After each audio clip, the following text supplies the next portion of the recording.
Welcome to week 10 of R2 F2 Prognostication. I am Robbie Russell, and it's hard to believe we're already in week 10, 3 to 4 weeks away from the fantasy playoffs. And before I get to week 10, I just have to say thank you so much to Alex Smith from me and all the rest of the fantasy owners who started him last week, who put up a season low for an entire game of 6.9 fantasy points. I don't know how that happened. And I don't think anybody saw that game coming that Alex Smith had. So thank you so much, Alex, for that fantastic game you had last week. But on the plus side, I did hit, if you listen to me, on Jason Campbell. Christian Ponder didn't play bad. But on the downside again, I did say last week to bench Tom Brady, only to see him explode for almost 38 points.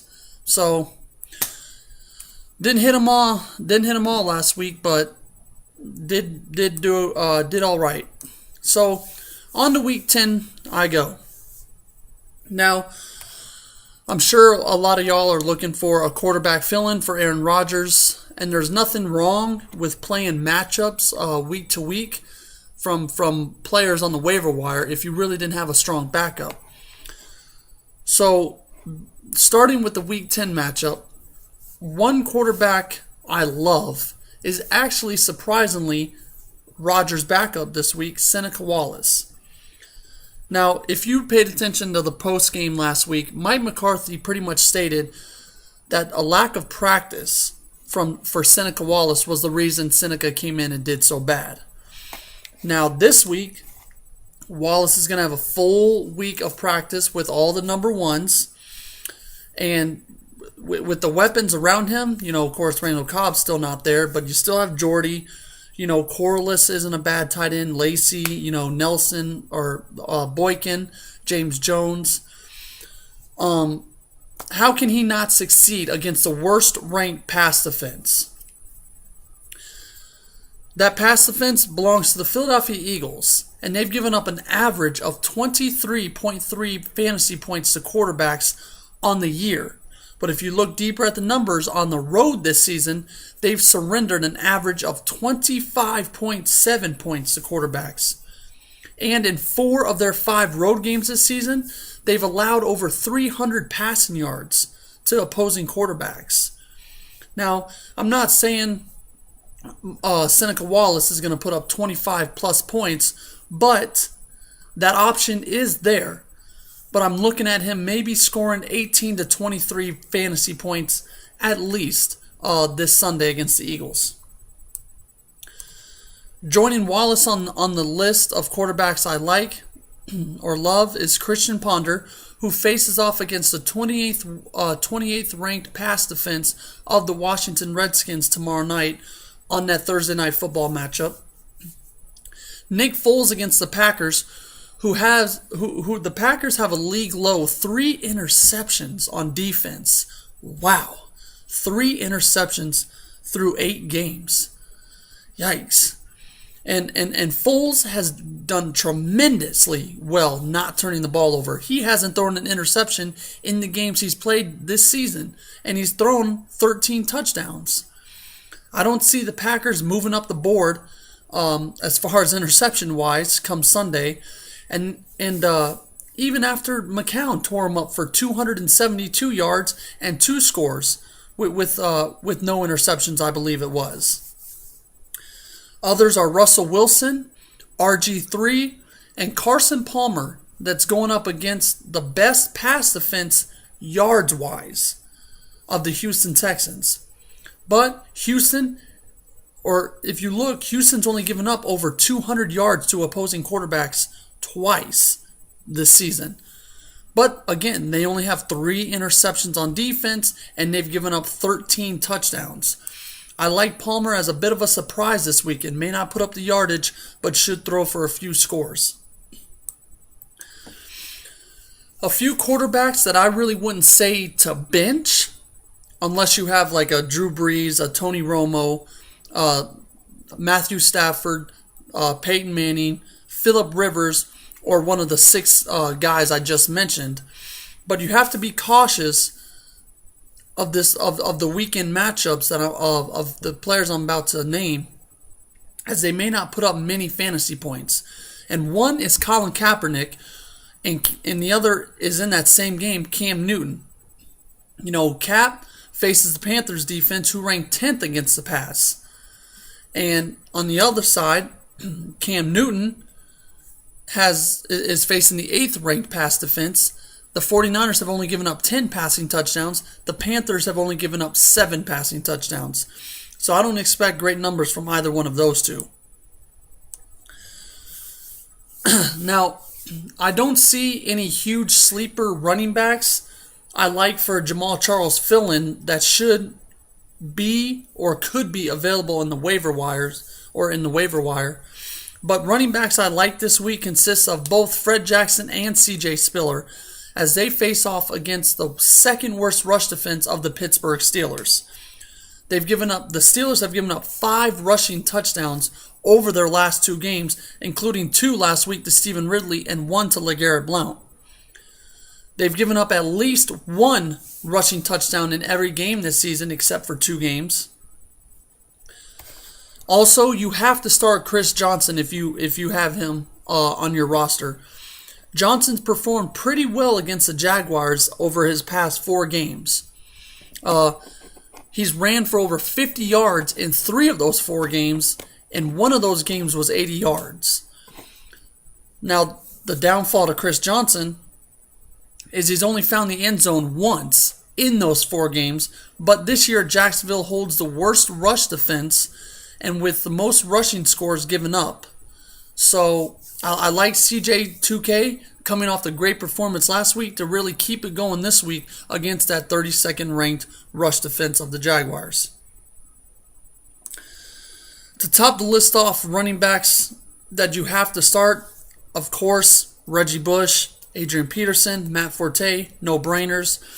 But also Noshawn Moreno, DeMarco Murray, Marshawn Lynch, Mike James of the Bucks, Maurice Jones-Drew, Trent Richardson, Zach Stacy, and Danny Woodhead only in PPR leagues.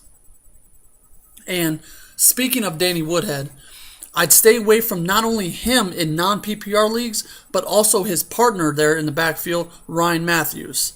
And in addition to these two, stay away from Frank Gore, Giovanni Bernard, Andre Brown as he returns this week to probably take the majority of the workload for the New York Giants. Oakland is pretty good against the run, so I don't really like Andre this much. Let's see what kind of workload he gets, how well he does. Leave him on your bench for this week. Le'Veon Bell, Lamar Miller in all leagues, Mike Tolbert and D'Angelo Williams, both from the Panthers, and Rashad Jennings, who will be running this week in Oakland as Darren McFadden has a hamstring injury.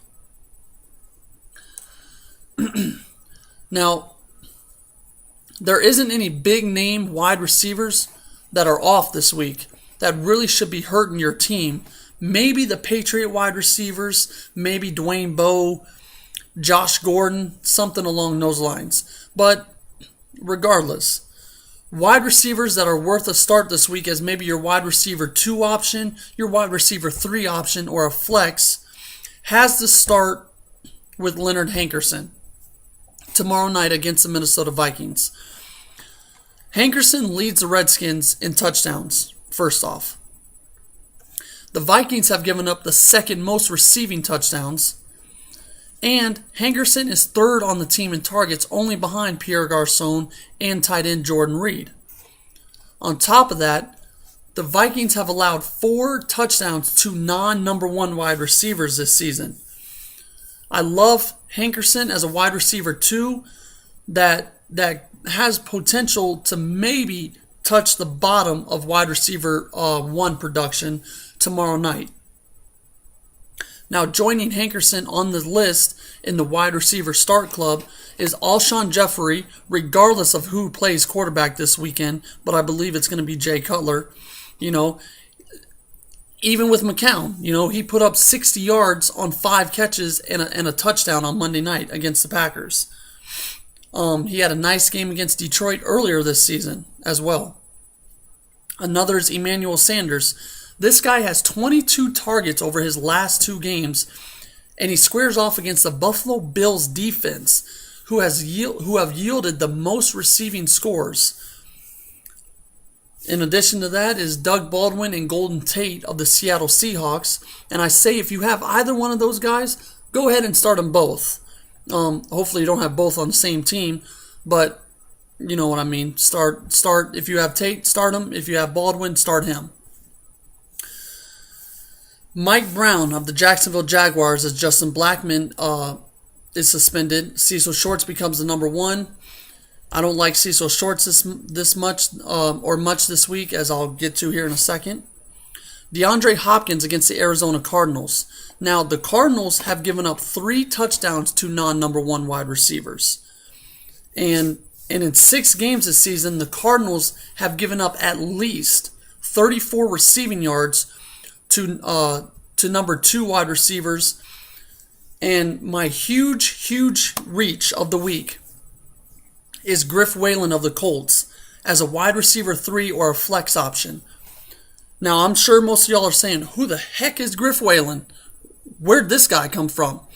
Now, I'm not saying run out, pick him up, start him this week. But I'm saying you might, if you have room on your roster, I'd say stash him. The guy plays for the Indianapolis Colts. He had 9 targets this past week on that Sunday night matchup against the Texans. The coaching staff really likes him. Andrew Luck has a connection with him from their Stanford days. And I see him being the Wes Welker type of this offense. Like I said, he had 9 targets. That was second most, only behind T.Y. Hilton. A lot of people expected Darius Hayward-Bay, but Hayward-Bay has an injury history, and I just don't see him. The coaching staff has praised Griff Whalen, so don't be surprised if this guy, goes off. I'm not saying he's going to put up 3 touchdowns, 4 touchdowns in a game, but maybe 1 touchdown with like 80 yards receiving. A few wide receivers to stay away from for week number 10 include Terrence Williams, Anquan Bolden, Cecil Shorts, as I just mentioned, Vincent Jackson, Harry Douglas, Stevie Johnson of the Buffalo Bills, even with E.J. Manuel coming back this week. To wrap it up, with tight ends and defenses, Garrett Graham faces the Cards, who have been torched by tight ends this year, surrendering the most points and giving up 8 receiving touchdowns to tight ends this season already. Tim Wright, Jordan Reed must start almost every week as he's developed into a nice receiver for RG3. Zach Ertz, Delaney Walker of the Tennessee Titans, and the Kyle Rudolph fill-in, John Carlson. Ponder likes his tight end targets. I see John Carlson really stepping in nicely as Rudolph misses time with that fractured foot. I believe it's foot, might be ankle. Defenses. I like the Seahawks to bounce back really nicely this week after they probably let a lot of people down last week. They only gave me, I believe it was 3 points against the Bucs in their house, but I like them bouncing back this week.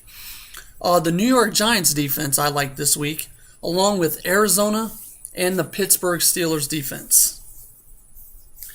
So there you have it, Week 10 information. Hopefully, nobody will put up 6.9 fantasy points, as did Alex Smith again last week. Can't get over that performance still. Wow, 7 points for an entire game. Not just a half, an entire game. Anyways, good luck to y'all in Week 10. I'll see you back here next week for Week 11. Until then, I'm Robbie Russell. Good luck, everybody.